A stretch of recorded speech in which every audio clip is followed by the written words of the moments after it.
La bousasse, match nul entre City et le Real Madrid. Débrief à chaud, c'est parti.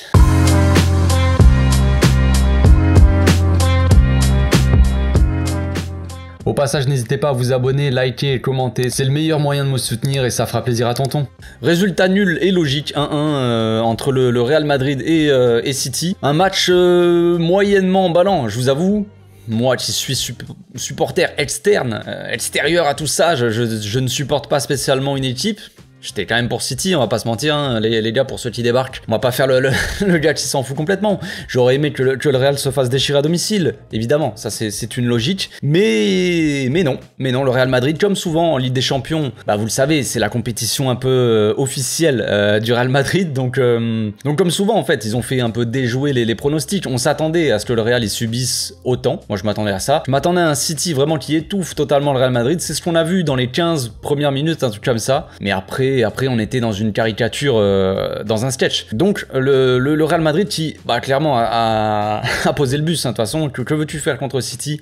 C'est aussi ça, les amis madrilènes. Je ne vous critique pas, c'est pas une critique, on le sait très bien. Contre City, tu peux pas avoir le ballon vraiment, même si par séquence ils l'ont eu un peu plus en deuxième mi-temps, mais ça je pense que, on va en parler après, mais je pense que c'était un peu voulu aussi peut-être de la part de Pep. Mais en tout cas, voilà, ça fait déjouer les pronostics. On a un Real qui est subi complètement, mais qui fait un tir cadré, un but de Vinicius qui est quand même assez magnifique. Le but, voilà, il y a rien à dire, même si le gardien, bon, je sais pas s'il peut faire quelque chose, mais disons que le plongeon n'est pas non plus phénoménal de la part d'Ederson. Mais voilà, le but est magnifique. On se dit c'est un mini hold-up, mais d'un autre côté, pas vraiment, parce qu'en soi, City, ils ont le ballon, mais à part avoir la possession du ballon, qu'est-ce qu'ils en font? On attend la grosse intensité. On en parle souvent de l'intensité de Première Ligue, tout ça, c'est incroyable. Et là, qu'est-ce qu'on a eu? On a eu des joueurs qui marchaient sur le terrain, qui jouait complètement arrêté. On a eu un milieu qui n'a absolument pas fonctionné. En fait, c'est une opposition de style parfaite entre un jeu, on va dire, où t'as de position, mais où tu dois avoir la possession de Pep Guardiola, et un jeu vraiment à l'italienne, plus de Carlo Ancelotti. Opposition parfaite, comme ce qu'on pouvait voir à l'époque, peut-être avec Mourinho et Pep. À l'époque, Pep s'en sortait un peu mieux, mais là c'est compliqué. Là, c'est compliqué. En fait, quand tes joueurs ne mettent aucune intensité, aucune vitesse dans la transmission de passe, aucune accélération, vraiment, bah t'as un jeu complètement stérile et soporifique même, j'ai envie de dire. C'était très chiant, franchement, la fin du match, elle était... on essayait de pas s'endormir, mais après oui, les fans du Real ou je sais pas qui vont venir me dire ouais mais le Real, le Barça ils sont éliminés. Ouais mais on s'en fout, je parle du match les gars. Je parle juste du match. En soi, le match il était quand même assez chiant. Et finalement, l'équipe la plus emballante était celle du Real Madrid, même si on n'aime pas le style, peu importe si on aime le style, si on est fan de ce style-là. Les joueurs qui ont un peu plus emballé le match, l'équipe qui a un peu plus mis un peu de folie dans ce match-là, c'est les joueurs du Real Madrid. Les joueurs de City, voilà, ils ont rien fait. Ils sont contentés d'avoir la balle avec un bloc très haut. Au début, le Real, ils avaient beaucoup de mal à sortir les ballons. Et sur les seules fois où ils ont réussi à sortir le ballon proprement et déjouer le pressing de Manchester City, c'est là où il y a eu le but de Vinicius où Camavinga fait un 1-2 avec Modric. Donc voilà, c'était assez facile. Et une fois que le Real a marqué, on s'est dit c'est bon, ça va poser encore plus le but, ça va être encore plus compliqué pour City parce qu'ils vont devoir aller chercher l'égalisation, ils vont devoir peut-être prendre plus de risques et du coup s'exposer un peu plus au contre-attaque de Vinicius qui est quand même le danger numéro 1 évidemment quand Vinicius part, que ça combine avec Benzema. Ce Benzema, c'était pas un Benzema peut-être des grands soirs qu'on a eu, hein, c'est pas peut-être, c'est sûr même, parce que bon, il a rien fait de spécial à part sa tête, je crois, dangereuse là vers la fin. Mais en soi, il a été utile surtout pour combiner avec Vinicius, pour faire briller Vinicius, on va dire. Benzema a passé sa carrière à essayer de faire briller Cristiano Ronaldo, et là, il est en fin de carrière, il a un peu brillé quelques temps, le temps d'avoir son ballon d'or. Maintenant, je pense qu'il va se mettre plus au service de Vinicius, qui est le danger numéro 1, c'est assez logique. On a un Rodrigo aussi qui a fait un peu de mal et tout ça, mais voilà, je suis déçu. Je m'attendais à ça de la part du Real, de cette façon de jouer, on va dire, mais je m'attendais pas à ce que City soit aussi lent, joue autant arrêté. En fait, il marchait, il y avait rien.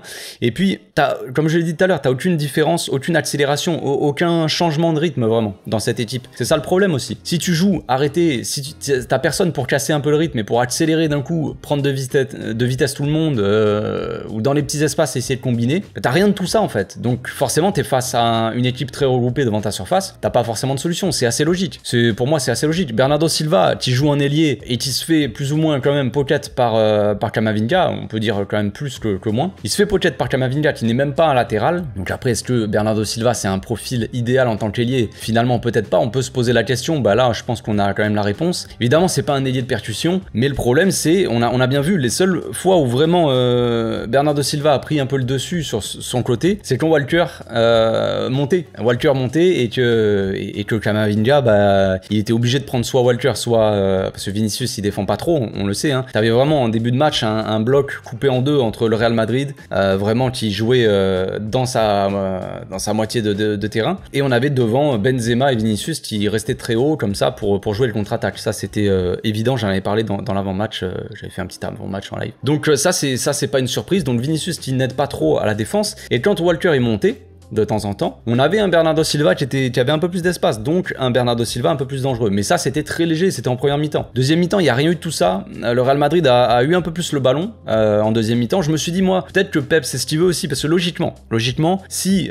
tu perds 1-0, t'es à l'extérieur contre le Real, qui passe la première mi-temps à vraiment te gêner, on va dire, et toi t'arrives pas à trouver de solution, t'arrives pas à marquer, qu'est-ce que tu dois faire? Est-ce que le but c'est d'avoir encore plus le ballon et que le Real soit encore plus regroupé et défendre encore mieux, on va dire, plus en bloc, et que toi t'aies encore plus de mal? Non. Le but c'est peut-être de laisser un peu plus le ballon au Real. Moi c'est ce que je me dis. Après peut-être que c'était pas voulu tout ça, mais c'est ce que je me suis dit, c'est que le City, tu voyais le pressing il était beaucoup moins bien, tu vois. Il y avait pas un pressing vraiment intense, tout ça, il laissait un peu sortir le Real, peut-être pour essayer de les tuer en contre, parce que c'est le nouveau City aussi de Pep, c'est essayer aussi des fois de jouer les contre-attaques avec des longs ballons sur Haaland et De Bruyne. Sauf que là ça a pas marché parce que Haaland il avait un client en face, tout simplement. On peut se penser ce qu'on veut de Rudiger, hein, c'est peut-être un abruti fini, mais c'est un joueur très agressif, et Haaland il a eu beaucoup de mal, et Rudiger a éteint Haaland sur ce match là, beaucoup de mal. Haaland dès qu'il recevait le ballon il avait Rudiger sur le dos et il passait son temps à juste protéger la balle. En fait il avait rien à se mettre sous la dent quoi. Les seules choses qu'il s'est mis sous la dent Haaland, c'est en début de match où il a été vite fait, il a eu quelques ballons, mais à chaque fois les ballons ils étaient soit contrés par les défenseurs, à la balle qui est excellent hein, dans ce domaine, et soit il loupait sa frappe et Courtois, voilà. Puis après évidemment il y a eu la frappe de Bûcheron de Bruyne. Que serait un match de City sans une frappe de Bûcheron de Bruyne, je ne sais pas. Donc c'était un peu évident, c'était aussi un peu logique, parce que même si City passe son temps à juste garder la balle, et une caricature de lui-même hein, à essayer juste de pas perdre le ballon, en fait c'est une passe à 10, ce n'est plus essayer de marquer. Le but est quand même d'aller marquer dans les cages adverses et de gagner un match hein. Ça c'est j'imagine le premier objectif dans un match de foot. Donc là c'est compliqué, et on avait vraiment une caricature, garder le ballon pour garder le ballon, et ça c'est les pires matchs, c'est les matchs les plus ennuyeux, donc c'est compliqué. Le problème aussi c'est qu'on n'a pas eu de changement. On avait un gros problème au milieu de terrain avec City, comme je disais tout à l'heure, avec un Bernardo qui n'était pas utile vraiment sur l'aile, Grealish que tu sentais peut-être un peu plus intéressant, mais qui avait pas de soutien vraiment dans le demi-espace gauche, il y avait personne. Gundogan qui redescendait souvent, et les seuls moments où Grealish il avait un peu d'aide, c'était De Bruyne, il traversait le terrain pour aller du côté de Grealish, tu vois. Mais on avait un Stones, Rodri, Gundogan qui était beaucoup trop bas en fait. Si t'as un double pivot Rodri, Stones, eh ben Gundogan il doit jouer plus haut, tu vois. Et là Gundogan il jouait trop bas. À ce moment-là il fallait sortir Stones, il fallait mettre un double pivot Gundogan, Rodri. En phase défensive, si tu veux passer à 4 défenseurs, Rodri passe en défense, comme avec l'Espagne. Ça a très bien marché, Rodri en tant que défenseur. Et tu joues comme ça, et tu fais passer Bernardo Silva au milieu de terrain, qui soit un peu plus intéressant dans les petits espaces comme ça, pour percer un peu ces demi-espaces. Quand tes ailiers ils écartent, t'essaies d'écarter vraiment le bloc adverse, d'écarter la défense, faut que tu rentres, faut que t'aies des milieux qui aillent percer un peu ces demi-espaces. Là t'avais personne. Alors t'avais De Bruyne qui a un gros volume de jeu, mais après c'est tout. Gundogan il jouait trop bas, comme je l'ai dit. Souvent Stones il savait pas où se placer, il était dans les pattes de Rodri tout le temps, et Gundogan aussi. Les mecs ils se marchaient dessus par moment, et Bernardo Silva on le voyait qu'il avait du mal sur le côté, ça servait à rien de forcer en soi. Donc Pep c'est vraiment c'est le Pep quoi. On le connaît Pep, il est têtu, il est borné, voilà, il est des fois peut-être un peu trop, et il veut pas faire de changement. Le mec il passe 93 minutes, aucun changement. Alors on voit tous très bien que ça ne marche pas. De Bernardo Silva c'était de pire en pire face à Camavinga. Fais-le jouer à la limite, si tu veux pas sortir Bernardo Silva, parce que c'est quand même un joueur assez excellent, tu mets Bernardo Silva au milieu, tu fais rentrer Mahrez sur la droite, et là t'as un ailier qui va donner beaucoup plus de mal à mon avis, qui est pas un ailier non plus très percutant en termes de vitesse, c'est pas Mahrez le plus rapide, mais en attendant tu nous mets un tu nous mets un Mahrez qui va faire danser un peu Camavinga, un peu plus que Bernardo, et Bernardo sera plus utile dans l'axe, tu vois. Ou alors tu fais jouer Alvarez aussi. Alvarez qui est un mort de faim, qui est un dalleux. On sait très bien qu'Alvarez, c'est un mort de faim, qui court partout, on l'a vu pendant la Coupe du Monde. C'est un mec qui va y aller, tu vois. Et qui va oser aussi, qui va prendre des risques, tu vois. Et là, c'était beaucoup trop peu. Donc vraiment un match, c'était un match typique, un match aller de Ligue des Champions. Un match vraiment sans vraie prise de risque. Des deux côtés, hein. D'ailleurs, le Real qui a pris un peu plus de risques, mais qui avait le but d'avance. Donc ils pouvaient se permettre on va dire, de prendre un petit peu de risque. Par moment, ils voyaient qu'ils avaient la place aussi, hein. Le Real aurait très bien pu finir le match avec 2-0. City a pas vraiment été dangereux. Voilà, la frappe la plus dangereuse, c'est celle de De Bruyne, celle de Rodri aussi en première mi-temps, je crois, une frappe de loin. Mais Haaland impossible de le trouver. De Bruyne, la seule fois où City a réussi à trouver De Bruyne dans les bonnes conditions, bah voilà, ils ont marqué, quoi. Voilà, donc on verra le match retour. Évidemment, c'est un peu avantage quand même à City, même s'il faut pas enterrer le Real Madrid, on le voit très bien encore une fois, hein, c'est les matchs qui défient toute logique. J'ai pas eu de mots pour l'arbitrage, effectivement, vous allez vous dire peut-être, mais attends, il a pas parlé de Kroos qui tacle les mecs à la hanche, prend juste un jaune, je sais.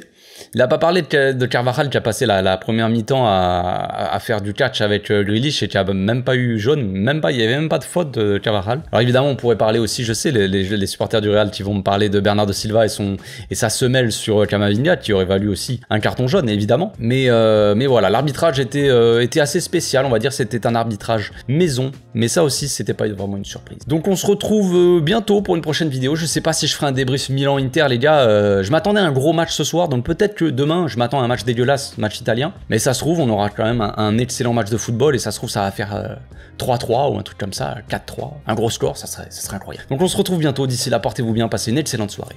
Ciao.